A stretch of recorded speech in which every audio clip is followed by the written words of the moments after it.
तो आज चुकी सरदार वल्लभ भाई पटेल की 150वीं जयंती है। पीएम मोदी आज स्टैच्यू ऑफ यूनिटी पर पुष्पांजलि अर्पित करेंगे। गुजरात के एकता नगर में भव्य कार्यक्रम का आयोजन। पीएम मोदी राष्ट्रीय एकता दिवस समारोह में भी हिस्सा लेंगे। गणतंत्र दिवस की तर्ज पर भव्य परेड का आयोजन यहां पर किया जा रहा है। प्रधानमंत्री नरेंद्र मोदी परेड की सलामी लेंगे। फाउंडेशन कोर्स के प्रशिक्षु अधिकारियों से भी बातचीत पीएम मोदी करने वाले हैं।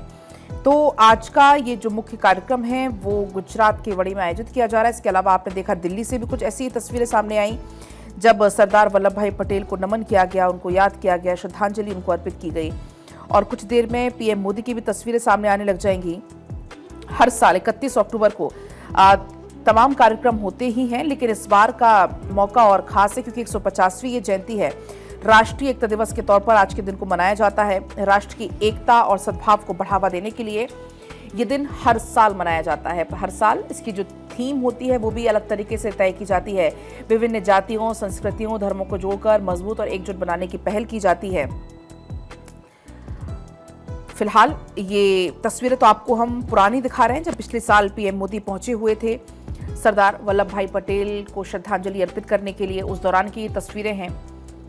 भारत के पहले उप प्रधानमंत्री और गृह मंत्री सरदार वल्लभ भाई पटेल ने स्वतंत्रता के बाद भारत को एकजुट करने में महत्वपूर्ण भूमिका निभाई थी, इसलिए यह दिन उनकी जयंती के उपलक्ष्य के तौर पर चुना गया।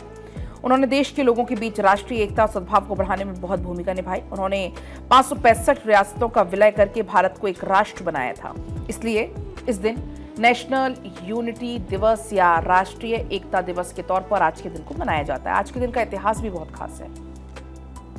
2014 में हर साल 31 अक्टूबर को सरदार वल्लभ भाई पटेल की जयंती पर राष्ट्रीय एकता दिवस मनाने का फैसला लिया गया। राष्ट्र की एकता को स्थापित करने के लिए भारत सरकार ने 2014 में राष्ट्रीय एकता दिवस का प्रस्ताव रखा था। उनकी संघर्षों, बलिदानों को याद रखते हुए भारत सरकार ने उनकी जयंती पर राष्ट्रीय एकता दिवस की घोषणा की थी और इस अवसर पर हर साल कई तरीके के कार्यक्रम का आयोजन किया जाता है। पटेल की विरासत स्टैच्यू ऑफ यूनिटी, लौह पुरुष सरदार वल्लभ भाई पटेल की आज 150वीं जयंती है और ऐसे में देश भर में कई कार्यक्रम का आयोजन किया जा रहा है। देखिए, केवड़िया में नर्मदा स्थित पटेल की प्रतिमा स्टैच्यू ऑफ यूनिटी और भारत की एकता और अखंडता का प्रतीक है स्टैच्यू ऑफ यूनिटी। आज प्रधानमंत्री यहां पर पहुंचेंगे, पुष्प अर्पित कर श्रद्धांजलि देंगे। दुनिया की सबसे ऊंची सरदार पटेल की प्रतिमा यहां पर स्थापित है और 2024 की हम वो तस्वीरें भी दिखा रहे हैं आपको जब पीएम यहां पर पहुंचे थे। पुष्प अर्पित कर उन्होंने श्रद्धांजलि दी थी। देखिए, सरदार वल्लभ भाई पटेल की 182 मीटर ऊंची भव्य प्रतिमा है और 31 अक्टूबर 2018 को पीएम नरेंद्र मोदी ने राष्ट्र को समर्पित की थी। 42 महीनों में तैयार हुआ था। लगभग 2,989 करोड़ रुपए की लागत आई थी इसमें और विश्व स्तरीय स्मार्ट डेस्टिनेशन के रूप में विकसित करना इसका लक्ष्य है।